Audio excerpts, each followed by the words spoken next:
அனைவருக்கும் வணக்கம்.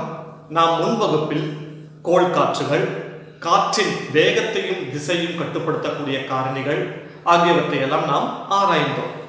சரி, அப்படியென்றால் இன்று அதே பாடப்பகுதியில் இருந்து, அதாவது காற்றின் உறைவிடத்தை தேடி என்ற அதே பாடபாகத்திலிருந்து வேறொரு தலைப்பை நாம் இன்று ஆராய போகின்றோம்.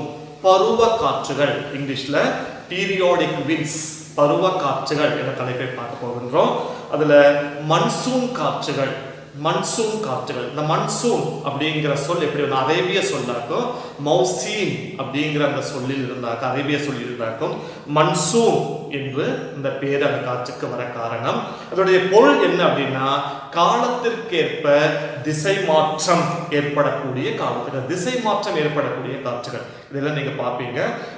மௌசீம் என்ற சொல்லினுடைய பொருளாக நம்ம பார்க்கலாம். இந்த மன்சூன் காற்றுகள் உருவாவதற்கு காரணமான காரணிகளை நம்ம இப்ப பார்க்க போறோம். இந்த மன்சூன் காற்றுகள் உருவாவதில் தாக்கம் செலுத்தக்கூடிய காரணிகள் என்னெல்லாம் தெரியுமா உங்களுக்கு? சூரியனின் அயனம், கொரியாலிஸ் ஓட்டம், வெப்ப வேறுபாடுகள். இது பரீட்சைக்கு கேட்கக்கூடிய ஒரு கேள்வியாகும். மன்சூன் காற்றுகள் உருவாவதில் தாக்கம் செலுத்தக்கூடிய காரணிகள் எவை அப்படின்னு ஒரு கேள்வி உங்களுக்கு கேட்கலாம். அப்படி கேட்டா சூரியனினுடைய அயனம், கொரியாலிஸ் ஓட்டம், வெப்ப வேறுபாடுகள். இதெல்லாம் நீங்க முன் வகுப்புல படிச்சிருக்கீங்க. சூரியனின் அயனம் எந்தெந்த மாதங்களுடைய சூரிய ஒளிக்கதிர்கள் பதிவு படிச்சிருக்கோம். கொரியாலிஸ் விசை நம்ம போன வகுப்புல நம்ம பார்த்தோம். அதே மாதிரி வெப்ப, இதன் காரணமாக ஏற்படுற அந்த வெப்ப வேறுபாடுகள் இதெல்லாம் நம்ம பார்த்தோம். அப்போ இந்த மூன்று காரணிகளும் இந்த மன்சூன் காற்றுகள் உருவாவதில் தாக்கம் செலுத்தக்கூடிய அடிப்படை காரணியாக அமைகின்றது. சரி, அப்படியானா நம்முடைய இந்தியாவில் வீசக்கூடிய மன்சூன் காற்றுகளை நம்ம இன்னைக்கு பார்க்க போறோம். மன்சூன் காற்றுகள் என்றாலே திசை மாறும் காற்றுகள். அந்த சில குறிப்பிட்ட காலங்களில் அந்த காற்றுகள் அந்த பகுதியில் காணப்படுகின்றது. அந்த குறிப்பிட்ட காலம் முடிஞ்சவரை அந்த காற்றுகள் மீண்டும் திசை மாறி வேற பகுதியில் அனுபவப்படுகின்றது. இது எப்படி இதெல்லாம் மாறுகின்றது அப்படிங்கிறத நான் உங்களுக்கு சொல்லித்தர போறேன். சரி, இந்தியாவில் வீசக்கூடிய மன்சூன் காற்றுகள் அப்படிங்கிறது ரெண்டு காற்றுகளாக நம்ம இந்தியாவில் வீசக்கூடிய மன்சூன் காற்றுகள். ஒன்று தென்மேற்கு பருவக்காற்று. இப்ப தென்மேற்கு பருவக்காற்று காரணமாக நம்ம பகுதியில் இன்னைக்கு மழை பெஞ்சிட்டு இருக்குது. இன்னைக்கு இப்ப நம்ம அனுபவப்படக்கூடிய இந்த காற்றாக்கும் தென்மேற்கு பருவக்காற்று. இந்த தென்மேற்கு பருவக்காற்று எவ்வாறு உருவாகுது, இதெல்லாம் அதே மாதிரி வடகிழக்கு பருவக்காற்று எப்படி உருவாச்சு, இதெல்லாம் நம்ம பார்க்க போறோம். சரி, முதல்ல தென்மேற்கு பருவக்காற்று. இந்தியாவில் அனுபவப்படக்கூடிய வீசக்கூடிய ஒரு மன்சூன் காற்றாக்கும் தென்மேற்கு பருவக்காற்று. தென்மேற்கு பருவக்காற்று. இந்த தென்மேற்கு பருவக்காற்று எவ்வாறு உருவாகுது, நம்ம இந்தியாவில் கிடைக்குது நம்ம பார்க்கலாமா? சரி, பாருங்க. பூமியில பாருங்க, தென்மேற்கு பருவக்காற்று எப்படி பூமியில 0 டிகிரி பூமத்திய இந்தியா நம்மளுக்கு எங்க இருக்கு தெரியல, வடமாதி கோணத்திலேயே இருக்கும் நம்மளுடைய நம்ம வடமாதி கோணத்திலேயே இருக்கு. நம்ம இல்ல இந்தியா நம்மளுடைய இருக்குதுல்ல, இந்தியாவுடைய இடம் வடபாதி கோணத்துல நம்ம இருக்குது. எப்படி தென்மேற்கு பருவக்காற்று ஏற்படுகிறது நம்ம பார்க்க போறோம். சரி, கவனிங்க. 23 டிகிரி கடகரேகை, 23 டிகிரி தென்பாதி மொத்தம் மகர ரேகை. சரி, நம்ம பார்த்திருக்கோம். அதான் நம்ம மன்சூன் காற்றுகள் உருவாவதில் தாக்கம் செலுத்தக்கூடிய காரணம் முக்கியமான காரணம் அப்படின்னா சூரியனின் அயனம், அதே மாதிரி கொரியாலிஸ் ஓட்டம் அப்படின்னு பார்க்கல. சூரியனின் அயனம் சொல்லும் போது இந்த கடகரேகையில இல்ல மார்ச், ஏப்ரல், மே, ஜூன் மாதம், ஜூன் 21 இல்ல ஜூன் மாதங்கள்ல சூரியனுடைய ஒளிக்கதிர்கள் எங்க காணப்படுகின்றது? இந்த பகுதியில சூரியனுடைய ஒளிக்கதிர்கள் செங்குத்தாக விடக்கூடிய பகுதி ஜூன் மாசம் சொல்லும்போது இல்ல.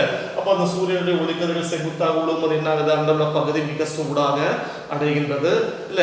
மிக, அதாவது நம்ம சரிக்க சொல்ல போச்சுன்னா அந்த பகுதி இந்தியாவுடைய திபெத்தியன் பீடபூமின்னு சொல்லுவாங்க. திபெத்தியன் பிளாட்டோ, திபெத்தியன் பீடபூமி எல்லாம் இந்த ஜூன் மாதங்களில், அதாவது ஹாட் பேன், அதாவது அந்த அளவுக்கு அந்த ஒரு பேன், அதாவது அந்த கல் எப்படி சூடா இருக்குமோ அதே மாதிரி மிக சூடான பகுதியிலாக காணப்படுகிறது.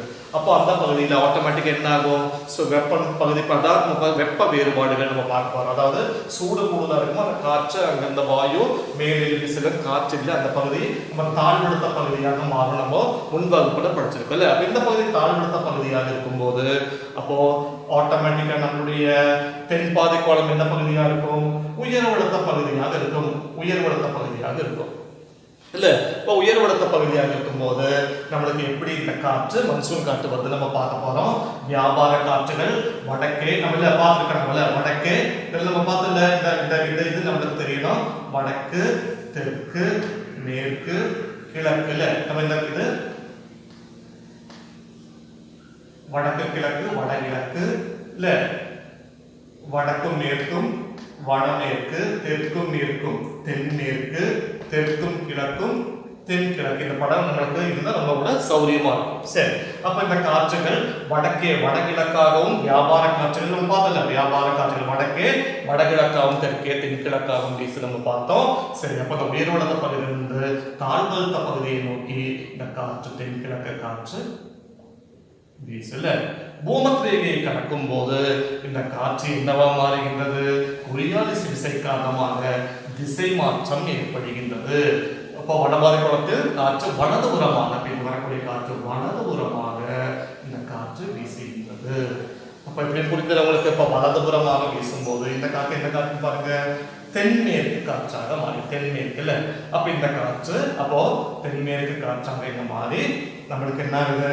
இந்த பகுதியில நம்மளுக்கு இல்ல, இந்த பகுதி என்ன பகுதி? நம்முடைய அரபிக் கடல் இருக்கு இல்ல, இந்த அரபிக் கடல் வழியாக நீராக நம்ம படிச்ச காற்று நீராவியை சுமந்து கொண்டு வரும். அந்த காற்று நீராவியை சுமந்து இந்த பகுதியில் தான் நல்லா மழையாக பெய்கின்றது. அப்ப இதற்கு காரணம் சூரியனுடைய அயனம் ஒரு காரணமாக இருக்கிறது. சூரியனுடைய அயனம் என்பது கடகரேகையில் சூரியனுடைய ஒளிக்கதிர்கள் செங்குத்தாகப்படும் போது இந்த பகுதி தாழ்வழுத்தாக மாறுகின்றது. இந்த பகுதி அப்போ என்ன பகுதியாக உயர்வழுத்த பகுதி காற்று தாழ்வழுத்த பகுதியை நோக்கி உயரும் போது கொரியாலிஸ் விசை கொரியாலிஸ் ஓட்டம் படிச்ச கொரியாலிஸ் விசை காரணமாக திசை மாற்றம் ஏற்பட்டு தென்மேற்கு பருவ காற்றாக நம்ம இந்தியாவில் நம்மளுக்கு மழை கிடைக்கின்றது. இங்க நல்ல மழை கிடைக்காத இந்த ஜூன் மாசம் இப்ப பெய்யக்கூடிய மழை இந்த தென்மேற்கு பருவ காற்று காரணமாக பெய்யக்கூடிய மழையாகும். சொல்ல புரியுது உங்களுக்கு? அப்படி தென்மேற்கு பருவ காற்று காரணமாக நல்ல கடும் மழை பெய்கின்றது. அதுக்குள்ளே சூரியனுடைய அயனம் என்ன ஆயிரும்? நம்மளுக்கு கீழே கீழே வந்து நமக்கு நவம்பர் டிசம்பர் மாதங்கள்ல சூரியனுடைய ஒளிக்கதிர் செங்குத்தாக படக்கூடிய பகுதி இந்தியா இருக்கும். அப்ப இந்த பகுதி சூரியனுடைய ஒளிக்கதிர் செங்குத்தாக படும்போது என்ன ஆகும்? இந்த பகுதி தாழ்வழுத்த பகுதியாக மாறும். காரணம் வாயு வெளியேறும் சூடாகி இந்த காற்றில் தாழ்வழுத்த பகுதியாக மாறும். அப்ப இந்த பகுதி என்ன பகுதியாக மாறும்? உயர்வழுத்த பகுதி. அப்ப காற்று உயர்வழுத்த பகுதியிலிருந்து தாழ்வழுத்த பகுதி, இந்த காற்று போகக்கூடிய காற்று என்ன திரும்பி பின்திரியும் காற்று, ரிட்ரீட்டிங் மன்சூன் அப்படின்னு சொல்லுவாங்க. இந்த காற்று நமக்கு எங்கிறது? தமிழ்நாடு பகுதிகளில் இந்த காற்று என்ன காற்று பாருங்க, இந்த காற்று வடகிழக்கு காற்று,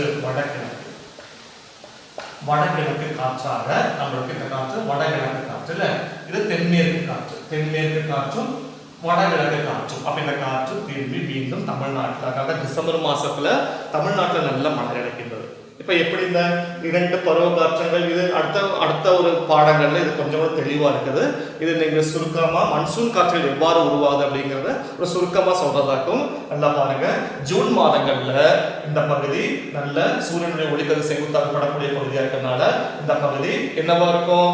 தாழ்வழுத்தமாக இருக்கும். அப்ப இது உயர்வழுத்தமாக இருக்கும். அப்ப காற்று நம்மளுக்கு உயர்வழுத்திலிருந்து தாழ்வழுத்த பகுதியை நோக்கி இந்த காற்று வரும்போது கொரியாலிஸ் விசை காரணமாக தென்மேற்கு பருவ காற்றாக வருகின்றது. கடல் பகுதியை கடந்து வரும்போது நீராவியை சுமந்து வர இந்த பகுதி நல்ல மழை கிடைக்கின்றது. அதுபோல சூரியனுடைய அயனம் டிசம்பர் பகுதியில் மாசம் இங்க வருகின்ற இந்த பகுதி தாழ்வழுத்தமாக இருக்கும், உயர்வழுத்த பகுதியா இருக்கும். இப்ப காற்று உயர்வழுத்திலிருந்து தாழ்வழுத்த பகுதியை திரும்பும் போது இந்த பகுதியில நம்மளுக்கு இந்த தமிழ்நாட்டில் நல்ல மழை கிடைக்கும். ஆனா தென்மேற்கு பருவ காற்றை காட்டிலும் இந்த வடகிழக்கு பருவ காற்றுல மழை வந்து குறைவாக காரணம் இந்த பகுதி கடல் பகுதி கூடுதலாக இருக்குது. அதனால இந்த தென்மேற்கு பருவக்காற்றில் நல்ல மழை கிடைக்கும். ஆனா இந்த வடகிழக்கு பருவக்காற்றில் மேக்சிமம் இந்த பகுதி எல்லாமே கரை பகுதிகளில் வருவதனால நீராவி குறைவு. அதனால இந்த பகுதி இந்த நம்ம கம்பேர் பண்ணும்போது ஒப்புமைப்படுத்தும் போது வடகிழக்குல மழையினுடைய அளவு குறைவாகத்தான் காணப்படுகிறது. அப்ப தமிழ்நாட்டுல நல்ல மழை. இப்படியாக நம்மளுக்கு இரண்டு வகையான பருவ காற்றுகள், அதாவது மன்சூன் காற்று நம்மளுக்கு கிடைக்கிறது. தென்மேற்கு பருவ காற்றும், இன்னொன்னு வடகிழக்கு, இது வந்து வடகிழக்கு பருவ காற்றும். வடகிழக்கு பருவ மன்சூன் காற்று, மன்சூன் காற்று நம்மளுக்கு ரெண்டும் கிடைக்கிறது இல்ல. தென்மேற்கும் தென்மேற்கு அப்படிங்கிறது நம்மளுக்கு போகக்கூடிய தென்மேற்கு காற்று, இப்படி 2 பருவ காற்றுகள் நம்மளுக்கு அனுபவப்படுகின்றது. இதை நீங்க கொஞ்சம் கூட அடுத்த பாடத்துல கொஞ்சம் கூட தெளிவா நீங்க புரிவீங்க. சரி, இதுல வந்துட்டு ஒரு ஐடிசி செட் சோன் அப்படின்னு சொல்றாங்க. இந்த ஐடிசி செட் சோன் அப்படிங்கிறது என்ன அப்படின்னு சொல்லிச்சுன்னா, சூரியனுடைய ஒளிக்கதிர்கள் ஜூன் மாதத்துல இந்த பகுதியில் இருக்கும்போது அதனுடைய ஐடிசி செட் பகுதியில் காணப்படுகிற உயர்வாக நிலநடுக்கோட்டு பகுதியிலிருந்து உயர்வாக காணப்படுகின்றது. காரணம் இந்த அதாவது திபெத்தியன் பிளாட்டோ, அதாவது திபெத்தியன் பீடபூமிங்கிற பகுதி மிக சூடாக, இந்த பகுதியின் அடுத்து மிக சூடாக தாழ்வழுத்த, அதாவது ஐடிசி செட் சோன் அப்படிங்கிறது என்ன ஒரு தாழ்வழுத்த மண்டலமாக, அப்ப தாழ்வழுத்த மண்டலம் போது இந்த மன்சூன் காற்றுகள் இந்தியாவுக்கு வருவதற்கும் ஒரு காரணமாக இந்த ஐடிசி சோன் நமக்கு காரணமாக அமைகின்றது. இது அடுத்த பாடத்தை கொஞ்சம் தெளிவாக கொடுத்திருக்காங்க, கொஞ்சம் நான் தெளிவாக சொல்லித்தரேன். அப்போ இந்தியாவில் வீசக்கூடிய, நமது இந்தியாவில் கிடைக்கக்கூடிய 2 மன்சூன் பருவ காற்றுகளாகும் தென்மேற்கு பருவக்காற்றும் அதே மாதிரி வடகிழக்கு பருவக்காற்றும். சரி, நம்ம இங்க அடுத்த தலைப்பை நம்ம பார்க்க போறோம். இது உங்களுக்கு புரிஞ்சிருக்க நினைக்கிறேன். கடல் காற்றும் கரை காற்றும்.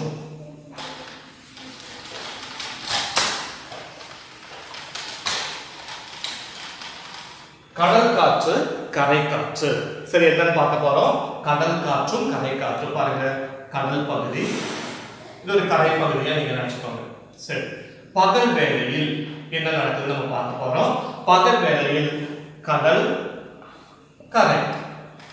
பகல் வேளையில் நம்மளுக்கு என்ன ஆகுது நம்ம பார்க்க போறோம். எதாவது மிக வேகமாக சூடாகும், கடலா கரையா? கரை பகுதி மிக வேகமாக சூடும். காரணம் என்னவாக, நம்ம பூமியில 3 மடங்கும் காணப்படுவது தண்ணி. இப்ப தண்ணி மிகவும் பரப்பளவு கூடியது, ஆனா 1 மடங்கு தான் கரை பகுதி இருக்குது. அதனால சின்னது வேகமா சூடாகும், வேகமா தணுக்கவும் செய்யும். ஆனா கடல் வேகமாக அது எப்படி ஆகும், கடல் மெதுவாக சூடாகும், மெதுவாக தான் தடுக்க செய்யும். வேகமாக சூடாகுவது கரை. காரணம் இதில் சிறிய பகுதி, இது மிக பெரிய பகுதி. இது உங்களுக்கு தெரியும் நினைக்கிறேன். சரி, பகல் வேளையில எவ்வாறு இந்த காற்றுகள் ஏற்படுது. இப்போ பகல் வேளையில் வேகமாக சூடாகுவது என்பது என்ன பகுதி, கரை பகுதி வேகமாக சூடாகின்றது. வேகமாக சூடாகும் போது இங்க உள்ள காற்று என்ன ஆகுது, மேலெழும்பி இந்த காற்று போகின்றது. இப்ப காற்று இல்லை, அப்ப இங்க என்ன பகுதியா இருக்குது, லோ பிரஷர், தாழ்வழுத்த பகுதியாக காற்று இல்லை. அப்போ இந்த பகுதி என்னவாக இருக்கும், உயர்வழுத்த பகுதியாக இருக்கும் காற்று. அப்போ உயர்வழுத்த பகுதியிலிருந்து தாழ்வழுத்த பகுதியை நோக்கி காற்று வீசுகின்றது. அதாவது சூரியனுடைய ஒளிப்படும் போது மிக வேகமாக சூடாகுவது கரைப்பகுதி. கரை சூடாகும் போது அங்குள்ள காற்று சூடாகி மேலே எழுதுகின்றது. காற்றில்ல, அந்த பகுதி வேகம் இல்ல வெற்றிடமாக அமைகின்றது. தாழ்வழுத்த பகுதியாக அந்த வெற்றிடத்தை நிறைப்பதற்காக காற்று என்ன கடல் பகுதியிலிருந்து கரைக்கு நோக்கி வீசுகின்றது. இந்த காற்றை நம்ம என்ன சொல்லுவோம், கடல் காற்று. எங்கிருந்து வீசுகின்றது, கடலில் இருந்து வீசுகின்றது. நம்ம முன்னாடி படிச்சோம். எந்த பகுதியிலிருந்து வீசுகின்றதோ அந்த காற்றுக்கு அந்த பெயர் வருகின்றது. அப்போ கடலில் இருந்து கரைக்கு வீச கடல் காற்று அப்படின்னு சொல்றோம். புரியுதா உங்களுக்கு? நீ இரவு நேரங்கள்ல என்ன ஆகுதுன்னு பார்க்கலாமா? பாருங்க, கடல் பகுதி, கரை பகுதி. நம்முடைய இரவு நேரங்களில் இரவு நேரங்களில் என்ன ஆகுதுன்னு சொல்லுச்சுன்னா, மிக வேகமாக குளிரடைவது எதா இருக்கும், கரை பகுதி தான். மிக வேகமாக சூடாகுவதும் மிக வேகமாக குளிர்வதும் கரை. இல்ல, அப்ப மிக வேகமாக குளிர்வடைஞ்சால் இங்க என்ன இருக்குது, கரை பகுதியில் மிக வேகமாக குளிர்வடைஞ்ச இந்த பகுதி என்ன இருக்குது, காற்று இருக்குது. அப்ப அழுத்தம் இருக்குது. அப்ப இது உயர்வழுத்த பகுதியாக இருக்கும். அப்ப காற்று இது மெதுவாகத்தான் குளிரடையும். அப்ப இந்த பகுதியில் சூடு இன்னும் இருக்குது. அப்ப இந்த பகுதி சூடு இருக்கிறதுனால இந்த பகுதி என்ன பகுதியா இருக்கும், தாழ்வழுத்த பகுதி, லோ பிரஷரா இருக்கும். அப்ப காற்று கரையிலிருந்து கடலுக்கு வீசுகின்றது. அப்போ எந்த பகுதியில் கரையிலிருந்து கடலுக்கு வீசுவதால் அந்த காற்று கரை காற்று. அதனாலதான் பழைய காலத்துல இந்த மீன் பிடிக்க செல்வதற்கு அவங்க எப்ப மீன் பிடிக்க போவாங்க அப்படின்னு சொல்லிச்சுன்னா, கரையிலிருந்து கடலுக்கு இரவு நேரங்கள்ல இவங்க அப்ப அன்னைக்கு பாய்மர கப்பல்லையாக அவங்க யூஸ் பண்ணாங்க. அதனால இவங்க என்ன பண்ணாங்க, இரவு நேரங்கள்ல நம்மளுக்கு கரையிலிருந்து கடலுக்கு மீன் பிடித்து பகல் வேலையில் ஆகும்போது இவங்க என்ன கடல்ல இருந்து கரைக்கு வந்து சேர்றாங்க. அப்ப மீன் பிடிக்க போறது இரவுல போய் மீனெல்லாம் பிடிச்சி காலை நேரத்தை இங்க வந்துருவாங்க. இதாகும் கரை காற்றும் கடல்.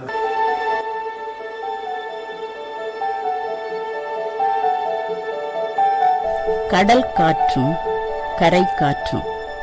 கடலும் கரையும் ஒன்று போல சூடடைவதும் குளிரடைவதும் இல்லை. கரை பொதுவாக வேகமாக சூடடைந்து வேகமாக குளிரடையவும் செய்கிறது. ஆனால் கடல் மெதுவாக சூடடைந்து மெதுவாக குளிரடைகிறது. இதுவே கடல் காற்றிற்கும் கரை காற்றிற்கும் காரணம்.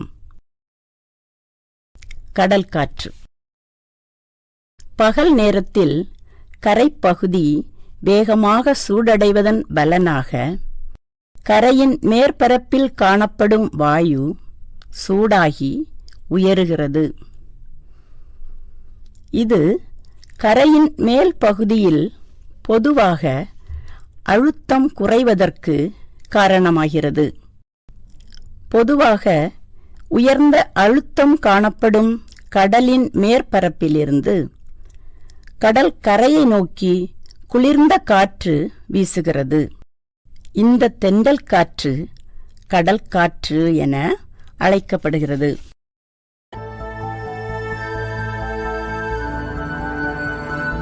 கரைக்காற்று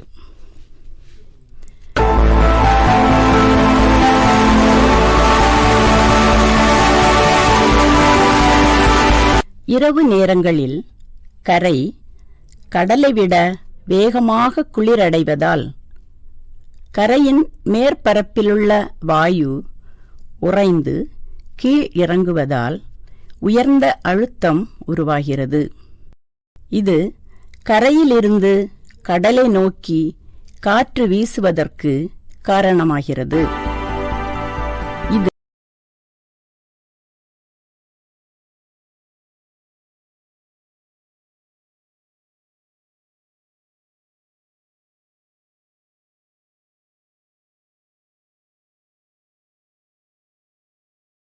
உங்களுக்கு புரிஞ்சிருக்குன்னு நினைக்கிறேன். இது பரீட்சைக்கு கேட்க உங்களுக்கு சான்ஸ் இருக்குது. நம்ம இங்க அடுத்த பார்க்க போறது மலை காற்றும் பள்ளத்தாக்கு காற்றும். பார்க்கலாமா? மலை காற்று பள்ளத்தாக்கு காற்று. பாருங்க, மலை பள்ளத்தாக்கு இரண்டு மலைகள் கிடைக்கின்றன, பள்ளத்தாக்குகள் காணப்படுகின்றது. சரி, பாருங்க. அப்போ எவ்வாறு நம்ம இதுக்கு முன்னாடி சொன்ன மாதிரி கரைப்பகுதி எவ்வாறு வேகமாக சூடாகி வேகமாக குளிர்கின்றதோ அதே போல மலையினுடைய இந்த பகுதிகள் வேகமாக சூடாகும், வேகமாக குளிர்கின்றன. பகல் வேளையில் என்ன ஆகுது பார்க்க போறோம் பாருங்க. அப்ப இந்த பகுதி வேகமாக சூடாகின்றது. மலையுடைய ஓரங்கள் வேகமாக சூடான என்ன ஆகும்? இந்த காற்று மேலே எழும்பும், இல்ல மேலே எழும்புகின்றது. அப்ப இங்க என்ன இல்லை? காற்று இல்லை. அப்ப இந்த பகுதி ஒரு வேக்கம் இல்ல ஒரு வெற்றிடமாக உருவாகும் போது இந்த பகுதி என்ன ஆகுது? தாழ்வரை, அதாவது பள்ளத்தாக்கில் இருந்துள்ள காற்று இந்த பகுதியை நோக்கி மேலே எழும்புகின்றது. அப்ப காற்று எங்கிருந்து எழும்புகின்றது? பள்ளத்தாக்குகளில் இருந்து காற்று மலையை நோக்கி வீசுகின்றது. அப்ப அதனால இந்த காற்றுன்னு சொல்லுவோம் பள்ளத்தாக்கு காற்று அறியப்படுகின்றது. அப்ப சிறிய காற்று என்ன ஆகுது? மீண்டும் மேல போயாச்சு, குளிர்ந்தாச்சு, மீண்டும் அது கீழே எழும்புது. இந்த பகுதி சூடாய் காற்று போய்கொண்டிருக்குது. கீழே வந்த காற்று மீண்டும் இந்த ஒரு சர்க்கிள் நடந்துகிட்டே இருக்கு. இப்ப பள்ளத்தாக்கு காற்று என்ன புரியுது இல்லை உங்களுக்கு? பள்ளத்தாக்கு காற்று என்பது இந்த மலை ஓரங்கள் வேகமாக சூடு, இந்த காற்று மேலே இருந்து காற்று இல்லை. அப்ப இந்த பகுதியில் காற்று மலையினுடைய பகுதியை நோக்கி வீசுகிறது. இப்ப பள்ளத்தாக்கிலிருந்து மலையை நோக்கி வீசக்கூடிய காற்று தான் நம்ம என்ன சொல்லுவோம்? பள்ளத்தாக்கு காற்றுகள் அப்படின்னு சொல்றோம். புரியுதா உங்களுக்கு? சரி, இரவு நேரங்கள் என்ன பார்க்கலாமா? பாருங்க, இரவு நேரங்கள்ல பாருங்க, இரவு நேரங்களில் எது வேகமாக குளிர்கின்றது? வேகமாக குளிர்வதும் இது காரணம் இந்த டெரஸ்ட்ரியல் ரேடியேஷன் காரணமாக, இல்ல புவி கதிர்வீச்சின் காரணமாக இந்த பகுதி வேகமாக வெப்பம் இழந்துவிடும். இல்ல வேகமாக வெப்பம் இழந்து இந்த பகுதி என்ன பகுதியா இருக்கும்? குளிர் பகுதியாக காணப்படும். இல்ல அதற்கு இங்க பார்க்கும்போது அந்த பகுதி சூடடைந்த பகுதியாக இருக்கு. இல்ல அப்ப இந்த குளிர் பகுதியில் உள்ள காற்றுகள் என்னாயி கீழே எழும்புகின்றது. கீழே இந்த குளிர் காற்று வருகிறது. இந்த ரெண்டு காற்றும் மோதும் போது இங்குள்ள வெப்பமான காற்று மேலே எழும்பியாச்சு. அப்ப இந்த குளிர் பகுதியிலிருந்து, அதாவது மலை ஓரத்திலிருந்து பள்ளத்தாக்குகளுக்கு வீச, அதனால இது பேர் என்ன காற்று? மலை காற்று. மலையிலிருந்து பள்ளத்தாக்கு வீசுறதுனால இதுக்கு பேர் என்ன சொல்றாங்க? மலை காற்று. புரிந்தா? இப்ப மேல் எழுப்பக்கூடிய காற்று மீண்டும் குளிர்ச்சி அடைகிறது, இந்த பகுதிக்கு வருகின்றது. அப்ப ரெண்டு குளிர் காற்று வரும்போது இந்த பகுதி உஷ்ணமான காற்று மேலே எழுகிறது. அமைகின்றது. அப்ப குளிர் காற்று, அதனால்தான் இந்த ராத்திரி நேரங்களில் இந்த பள்ளத்தாக்கு பகுதி மிகவும் கடுமையான குளிராக காணப்படுவதற்காக இந்த குளிர் காற்று இங்க வீசுவதனால்தான் காரணம். இப்ப புரியுதா உங்களுக்கு? அப்போ மலை காற்றும் பள்ளத்தாக்கு காற்றும், உங்களுக்கு பள்ளத்தாக்கு காற்று புரிதல் எப்படி, மலை காற்று புரிதல் இதாக்கும் இதுக்கு காரணம். அப்ப இது வந்துட்டு நம்மளுக்கு 24 மணிக்கூர்ல வீசக்கூடிய காற்று, கடல் காற்றும் கரை காற்றும் அதே மாதிரி மலை காற்றும் பள்ளத்தாக்கு காற்று என்பது 24 மணிக்கூட வீசக்கூடிய காற்றாகும். இங்கிலீஷ்ல sand breeze and breeze, breeze என்றால் மிகவும் பிரீஸ் தென்றல் மாதிரி வீசக்கூடிய காற்று, சக்தி வாய்ந்த காற்று என்பது காற்று. உங்களுக்கு புரிஞ்சிருக்கும்னு நினைக்கிறதுனால சரி, இனி நம்ம அடுத்த தலைப்பை நம்ம பார்க்க போறோம். சரி, வட்டார காற்றுகள். என்னவாக இந்த வட்டார காற்றுகள் அப்படின்னு சொன்னா பார்க்கலாம். வட்டார காற்றுகள் என்றால் அந்த குறிப்பிட்ட வட்டாரத்தில் மட்டும் வீசக்கூடிய காற்றுகளாகும் வட்டார காற்றுகள்.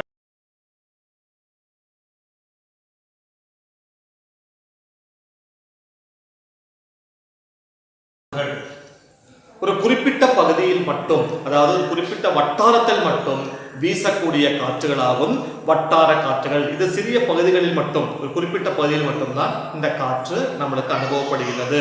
உதாரணமாக நமது இந்தியாவில் வீசக்கூடிய வட்டார காற்றுகள் அப்படிங்கிறது லோ, மேங்கோ ஷவர், கால் பைசாக்கி போன்றவை எல்லாம் நாம் இந்தியாவில் வீசக்கூடிய வட்டார காற்றுகள். அதே போல உலகினுடைய பிற பகுதியில் வீசக்கூடிய வட்டார காற்றுகள் அப்படிங்கிறது சின்னு, எர்மட்டான், ஃபோன் போன்றவை எல்லாம் உலகத்தினுடைய பிற பகுதியில் வீசக்கூடிய வட்டார காற்றுகள். சரி, இனி நம்ம சில புக்கு உங்க பாட புத்தகத்தில் கொடுத்திருக்கக்கூடிய சில குறிப்பிட்ட வட்டார காற்றுகளை நம்ம இப்ப பார்க்க போறோம். அல்ல முதல் வட்டார காற்று சின்னூக். சினூக் அப்படிங்கிற ஒரு வட்டார காற்று அப்படிங்கிறது வட அமெரிக்காவில ராக்கி மலைத்தொடரினுடைய கிழக்கு சரிவு பகுதிகளில் வீசக்கூடிய ஒரு வெப்பமான காற்றாக்கும் இந்த சினூக் அப்படிங்கக்கூடிய காற்று, வட்டார காற்று. இந்த காற்று வீசுவதன் காரணமாக பனியானது உருகி, அதாவது பனி உருகி, அதாவது பனி தின்னும் காற்று அப்படின்னு சொல்லி இந்த வெப்ப காற்று வீசும்போது அந்த ராக்கி மலைத்தொடரினுடைய அந்த கிழக்கு சரிவுகளில் பனி உருகி நம்மளுக்கு, அதனால பனி தின்னும் காற்று அப்படின்னு பேர் வருவதற்கு ஒரு காரணமாக அமைகின்றது. அதனால் அந்த பகுதிகளில் கோதுமை பயிர் செய்வதற்கு அது மிகவும் அந்த மக்களுக்கு உதவியாக இருக்கின்றது. இப்போ வட அமெரிக்காவில் ராக்கி மலைத்தொடரின் கிழக்கு சரிவு பகுதியில் வீசக்கூடிய ஒரு வெப்பமான காற்றாக்கும் நம்மளுடைய சின்னூக் அப்படிங்கிற காற்று. சரி, இதை நம்ம பரிசு கேட்பாங்க, பனி தின்னும் காற்றுக்கு ஒரு உதாரணம் அப்படின்னு கேட்பாங்க. அதை வட அமெரிக்காவில் ராக்கி மலைத்தொடரில் கிழக்கு சரிவுகளில் வீசக்கூடிய காற்று எதுன்னு கேட்பாங்க. கேட்டா இந்த வட்டார காற்றோட பெயர் உங்களுக்கு எழுதலாம். அடுத்து நம்ம பார்க்க போகக்கூடிய ஒரு காற்று ஃபோன் அப்படிங்கக்கூடிய வட்டார காற்று. சரி பாருங்க, ஃபோன் அப்படிங்கிறது என்ன அப்படின்னு வச்சுன்னா ஆல்ப்ஸ் மலையில, அதாவது ஆல்ப்ஸ் மலைத்தொடரினை கடந்து, அதாவது வடக்கு பள்ளத்தாக்களை வீசும் காற்று ஃபோன் காற்றுகள். அதாவது ஆல்ப்ஸ் மலைத்தொடரினை கடந்து வடக்கு பள்ளத்தாக்களில் வீசக்கூடிய காற்று ஃபோன் காற்றுகள் அப்படின்னு நம்ம சொல்றோம். இந்த காற்றுகள் பள்ளத்தாக்குகளில் இறங்கும் போது அதுக்கு ஏற்படக்கூடிய வேக அழுத்தத்தின் பலனாக அது வெப்பமடைய செய்கின்றது. இவ்வாறு வெப்பமடைய செய்யும் போது அந்த பகுதியில் இருந்த கடும் குளிரில் இருந்து அது பாதுகாப்பாக நம்மளுக்கு அந்த வாழக்கூடிய மக்களுக்கு ஒரு உதவியாக இருக்கின்றது. இப்போ ஆல்ப்ஸ் மலைத்தொடர்ந்து வரக்கூடிய இந்த காற்று ஃபோன் காற்று என்று கூறப்படுகின்றது. இந்த காற்றினுடைய ஒரு பலன் அப்படிங்கிறது அந்த பள்ளத்தாக்கில் வீசக்கூடிய அந்த மாடக்கூடிய அந்த கடும் குளிரிலிருந்து இந்த காற்று ஒரு வெப்பத்தின் காரணமாக அந்த மக்களுக்கு நல்ல ஒரு சூழ்நிலை, வாழக்கூடிய சூழ்நிலையாக அதுக்கு அமைகின்றது அப்படின்னு சொன்னா, அடுத்து நம்ம பார்க்கக்கூடிய காற்றாக்கும் ஹெர்மட்டான். என்னவாக்கும்? ஹெர்மட்டான் அப்படிங்கக்கூடிய ஒரு காற்று, ஹெர்மட்டான் அப்படிங்கக்கூடிய வட்டார காற்று. பாருங்க, இது ஆப்பிரிக்காவில் சகாரா பாலைவனத்திலிருந்து மேற்கு ஆப்பிரிக்காவை நோக்கி வீசக்கூடிய வட்டார காற்றாக்கும் இந்த ஹெர்மட்டான் அப்படிங்கிற சகாரா பாலைவனம் வெப்பமான பகுதியில் வீசக்கூடிய காற்று, அதாவது வெப்பமான காற்று அப்படிங்கிறது. அப்ப அந்த பகுதியில் வாழக்கூடிய மக்கள் ஈரப்பதத்தினால மிக மோசமான ஒரு காலநிலை அனுபவப்படக்கூடிய அந்த பகுதியில இந்த காற்று வீசும் போது அந்த காலநிலை மாற்றி அந்த மக்கள் வாழ்க்கைக்கு மிகவும் உதவியாக இந்த காற்று அமைகிறது. இந்த டாக்டர் ஹெர்மட்டான் அப்படின்னு சொல்வதற்கு காரணமாக அமைகின்றது. அடுத்து நம்ம பார்க்கக்கூடிய ஒரு வட்டார காற்று அப்படிங்கிறது லூ அப்படிங்கிறது நம்மளுடைய ராஜஸ்தான் பாலைவனம் இந்தியாவில், அதாவது வட இந்திய சமவெளிகளை வீசக்கூடிய காற்றாக இந்த லூ காற்று.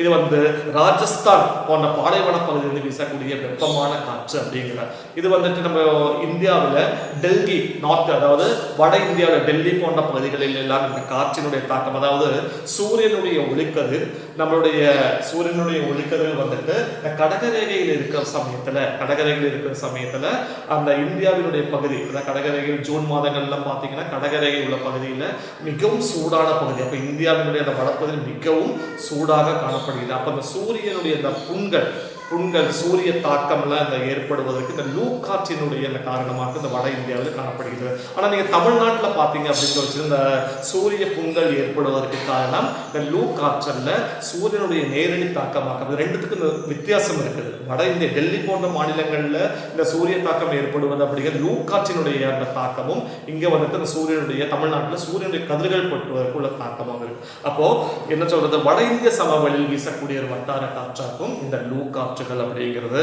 அதே மாதிரி தென்னிந்தியாவில் கோடை காலங்களில் தென்னிந்தியாவில் வீசக்கூடிய ஒரு காற்று மேங்கோ ஷவர் அப்படின்ற மாம்பழங்கள் பழுப்பதற்கும் விழுவதற்கெல்லாம் இந்த காற்று உதவியாக இருக்கின்றது. அப்போ இது வட்டார காற்றுகளை சில வட்டார காற்றுகள் நம்மளுக்கு உங்க பாட புத்தகத்தில் இருக்காங்க. நிறைய வட்டார காற்றுகள் பல பகுதியில் வீசக்கூடிய காற்றுகள் இருக்குது நம்மளுக்கு. அதுல உங்களுக்கு ஒரு 5 காற்றுகள் இருக்கு. உங்களுக்கு மேங்கோ ஷவர் போன்ற ஒரு 5 வட்டார காற்றுகளாக உங்களுக்கு கொடுத்துருக்காங்க.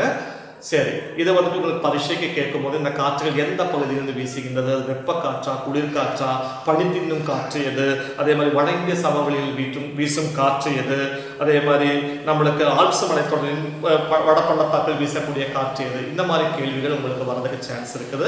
சரி, அப்போ வட்டார காற்றுகள் அப்படிங்கிறது உன்னோட சொல்ற நம்ம இந்தியாவில் வீசக்கூடிய வட்டார காற்றுகள் அப்படிங்கிறது லூ, மேங்கோ ஷவர், கால் பைசாக்கி என்ற இந்தியாவில் வீசக்கூடிய வட்டார காற்றுகள்.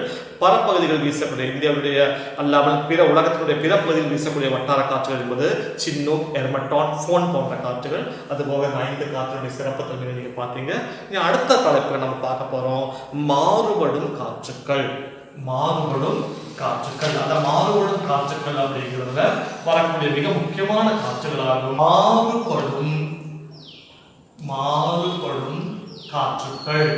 இந்த மாறுபடும் காற்றுகள்ல நம்மளுக்கு என்னன்னு பார்க்க போறோம். மாறுபட காற்றுகள்ல வரக்கூடியது சூறாவளி காற்றும் எதிர் சூறாவளி காற்றும். சூறாவளி காற்று என்பது மிகவும் சக்தியாக வீசக்கூடிய காற்று. சூறாவளி காற்று மிகவும் சக்தி வாய்ந்து வீசக்கூடிய காற்றாக சூறாவளி. இது சுழன்று அடிச்சு மிகப்பெரிய ஸ்பைரல் மூமெண்ட் சுழன்று வரக்கூடிய காற்றாக. இதற்கு காரணமாக ஒருபாடு நம்மளுக்கு ஆள் சேதமும் பொருள் சேதமும் ஏற்படும். அதேதான் 2017 நவம்பர் மாதத்தில் கேரளாவில் லட்சத்தீவிலும் வீசி அடித்த இந்த சூறாவளி காற்று மிகப்பெரிய நாச நஷ்டத்தை நம்மளுக்கு உருவாக்கி உள்ளது. இந்த சூறாவளி காற்று எவ்வாறு உருவாகிறது என்பதை நான் படம் வரைந்து காணிக்க போறேன். சூறாவளி காற்று என்பது நடுக்க தாழ்வடுத்த பகுதியும் சுற்றியும் உயர்வடுத்த பகுதியும் உருவாகும் போது இந்த உயர்வடுத்த பகுதியில் காற்று தாழ்வடுத்த பகுதியை நோக்கி வீசுகின்றது. சுற்றியும் உயர்வடுத்தமாகும் போது தாழ்வடுத்த பகுதியை சுற்றி வீசுகிற காற்று சுழன்று வந்து வீசுகின்றது. இந்த ஒரு சூழ்நிலையில் தந்த சூறாவளி காற்று ஏற்படுகிறது. இந்த சூறாவளி காற்று வடபாதி கோணத்தில் எப்படி வீசுது அப்படின்னா எதிர்கடிகார திசையிலும் தென்பாதி கோணத்தில் கடிகார திசையிலும் அது வீசுகின்றது. அது எப்படி நம்ம பார்க்க போறோம். எப்படி வடபாதி கோணத்தில் எதிர்கடிகாரமும் தென்பாதி கோணத்தில் கடிகார திசையிலும் பார்க்க போறோம். தாழ்வடுத்த பகுதி நடக்கிற உயர்வடுத்த பகுதி இப்ப காற்று உயர்வடுத்த பகுதியிலிருந்து தாழ்வடுத்த பகுதியை வீசி போகிறது. வடபாதி கோணத்துல என்ன ஆகுதுன்னு பார்க்க போறோம். அப்ப உயர்வடுத்திலிருந்து பார்க்கும்போது உயர்வு திசை காரணமாக வடபாதி கோணத்தில் வலதுபுறமாக தெரிகின்றது. இதனுடைய வலதுபுறம் இப்படி. அப்ப காற்று நம்மளுக்கு இப்படி சுருந்து வருகின்றது. அப்படின்ற சூழ்நிலை கடிகாரத்தினுடைய எதிர்கடிகார திசை. இப்போ எதிர்கடிகார திசையில் இந்த காற்று சுழற்றுகின்றது. கடிகாரம் எப்படி சுற்றும், இது எதிர்கடிகார திசையில் சுற்றி வருகின்றது. தென்பாதி கோணத்தில் போகும்போது அது நடுக்க தாழ்வடுத்தம் உயர்வடுத்தம் பாருங்க. உயர்வடுத்திலிருந்து காற்று தாழ்வடுத்த பகுதிக்கு, உயர்வடுத்திலிருந்து காற்று தாழ்வடுத்த பகுதிக்கு. அப்ப தென்பாதி கோணத்தில் இடதுவசமாக இல்ல, வடபாதி கோணத்தில் வலதுபுறம், தென்பாதி கோணத்தில் இடதுபுறம் சொல்லும் போது நம்முடைய இடதுபுறம் இப்படி. அப்ப காற்று நம்மளுக்கு சுற்றி கடிகார திசையில் வீசுகின்றது. அப்போ சூறாவளி காற்று வடபாதி கோணத்தில் எதிர் கடிகார திசையிலும் தென்பாதி கோணத்தில் கடிகார திசையிலும் வீசுகின்றது. அப்படியானா நமக்கு எதிர் சூறாவளி காற்று எப்படி வீசுன்னு பார்க்கலாமா?